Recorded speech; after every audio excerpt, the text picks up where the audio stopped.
Who's up for making a knife? I am. I'm going to be making a high carbon steel knife with a micarta handle and a PVC retention sheath. Let's do it. So, the micarta came out pretty good. As you can see here, you can see the layers in it made from the denim and the blue cotton. That should look pretty cool whenever it's a handle. And I also have some scrap 01 steel. I already got my knife drawn on there. So now, do what we've always done. Take your metal and your metal cutting tools, cut out the basic blank of the knife.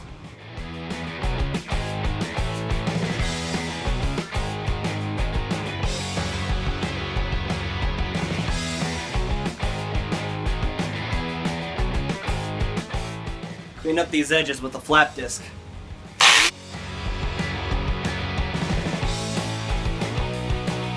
There's something I want to show you guys.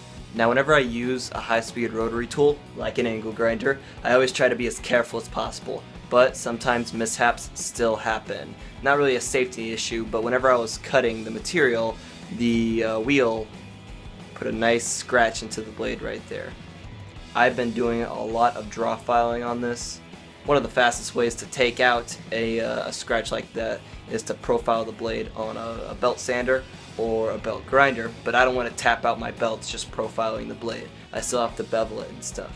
So what I'm doing is I'm clamping it in my vise, and then I'm taking my double cut side of my half round file, and I'm actually draw filing the profile of the knife. And this is gonna take a long time, but it'll be worth it because I won't have to use my belt sanders at all, and I'll level out the blade as well, if it wasn't already.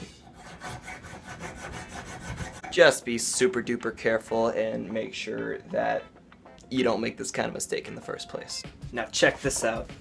Even though the knife is far from done, there's just a certain beauty about every step of this process. This knife is going to take a lot of different shapes before it's done, but I just think this looks great. Just doing the good old center scribe method where I color the edge of the blade with a very visible color. And since the steel's 1/8 of an inch, I take a drill bit that is also 1/8 of an inch and I scribe it.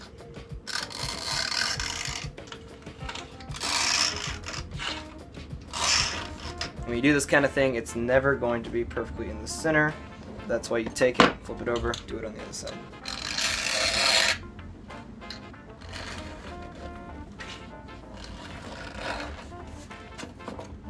And you have a general line that's in the middle. You want to chase that. But I was getting ahead of myself. Before you bevel it and have a potentially sharp edge that can cut you, you're going to want to drill the lanyard holes, if you have any at all. I'm having 2 1/8 inch pinholes, so about right here and there. I don't care about marking them out perfectly, so I just kind of get the general idea of where I want them. Keeping in mind where the handle is going to end, so somewhere around here, so the pin should be about right here.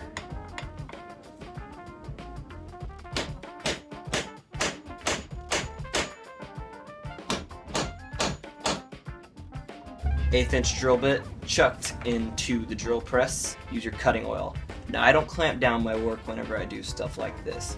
Right now there's no sharp edge on this blade, so what I have to hold it down is just my hand, but I have a glove and I'm holding it firmly, so I don't see how anything can go wrong.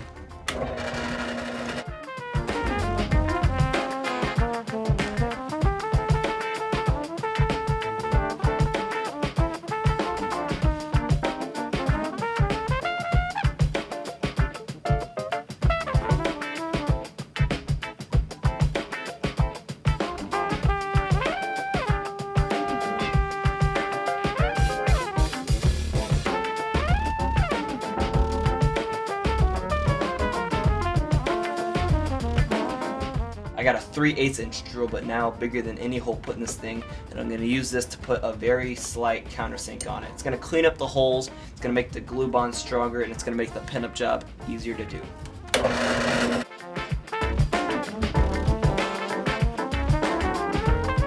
Now I got the knife set up in my beveling jig, all clamped up, nice and good. I'm going to put the bevel on now, and I'm done for the night.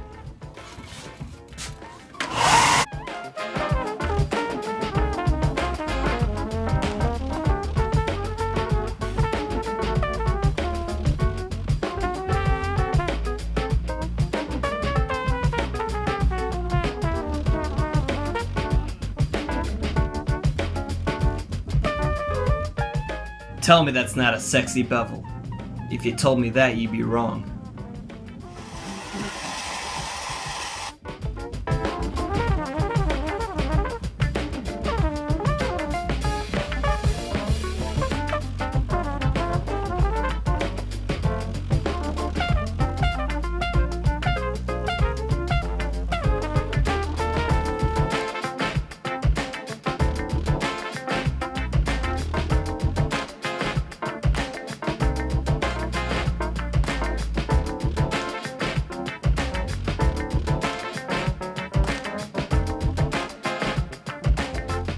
Trying to scrape as much of the nasty off this blade as I can.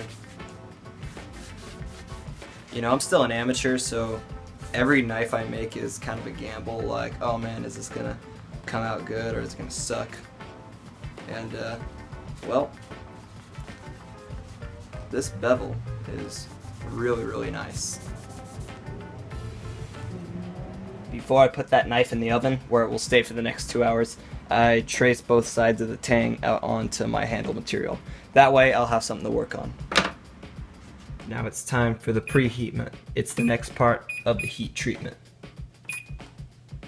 Alright, now while that knife is cooking, we're going to work on the micarta handle now. And the thing about micarta is that it's a lot more dense than wood is, and it's a lot tougher to work with. I'm just going to use pretty much every tool I have until I find out what works best to cut and shape this material. I'm going to start with my hacksaw.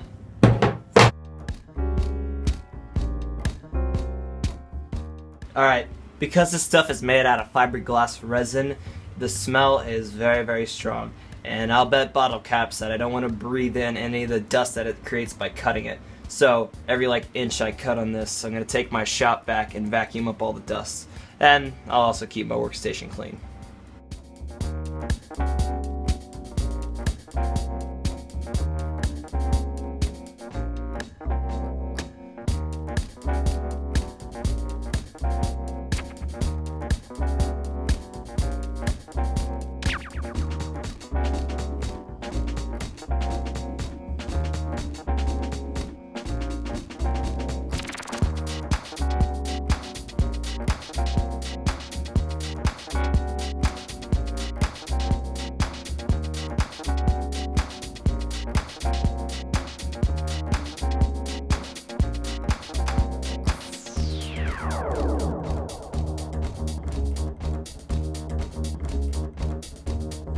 You smell what the rock is cooking?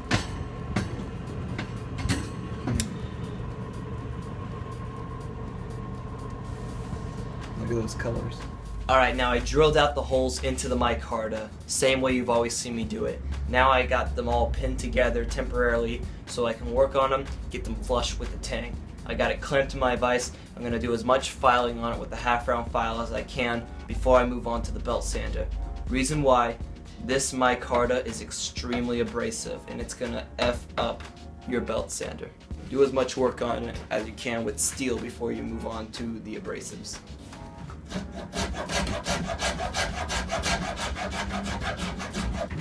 Alright, so for the next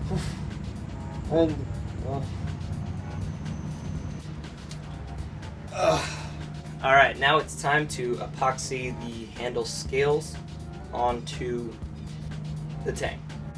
Alright, so I did all the shaping on the micarta scales as much as I'm gonna do before I put it onto the knife. I have my 1 minute setting epoxy, so I gotta work fast. I got the clamps. These are for wiping up any squeeze, like in the fine spots. Very important to do that because if you don't do it and it cures, then your knife won't look as good. And instead of brass, I feel like steel will look a lot better whenever I do this. And the reason why is brass is a lot softer and it wouldn't split the wood, but this isn't wood, this is micarta, and it doesn't have any grain. There won't be any splitting. It's a lot tougher than wood is. So yeah, let's get to it.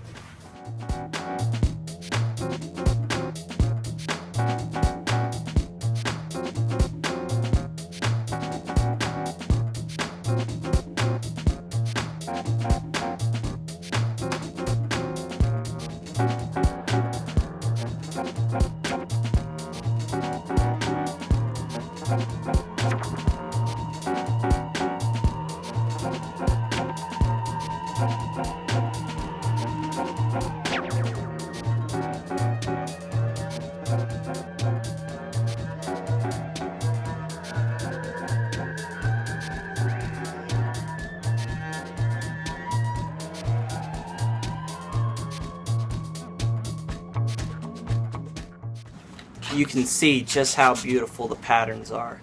It's because of that layered design in the micarta. And the more you sand it, the more that pattern comes out. So this knife is looking really, really awesome. The last step to do to finish the knife is to sharpen it.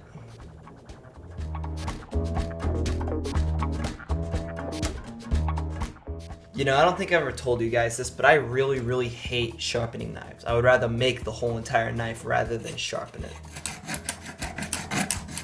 Now I'm going to strap the blade with some leather.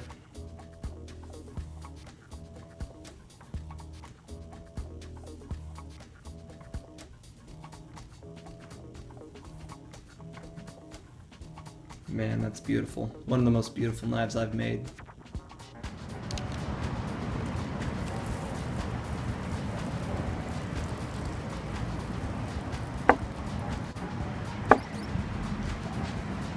So one of the things that I've learned about micarta is that whenever it gets wet, it doesn't even get slippery. If anything, the handle just gets sticky and it gets easier to use. Micarta is a very nice material, very good to use, and it's corrosion resistant. Alright guys, this knife is done and it is so beautiful. In my opinion, one of the best knives that I have ever made. I did say I was going to make a PVC retention sheath for it, but that's not going to be in this video. That will be the next one. This video is long enough anyway. But guys, thank you so much for watching, and thank you so much for being patient for whenever, you know, I don't upload once a week. I sometimes push a little bit after that. I know you'll understand, and that's why I'm grateful. But I'm going to get inside before it rains way too much. But thank you guys so much for watching, and I will see you next time.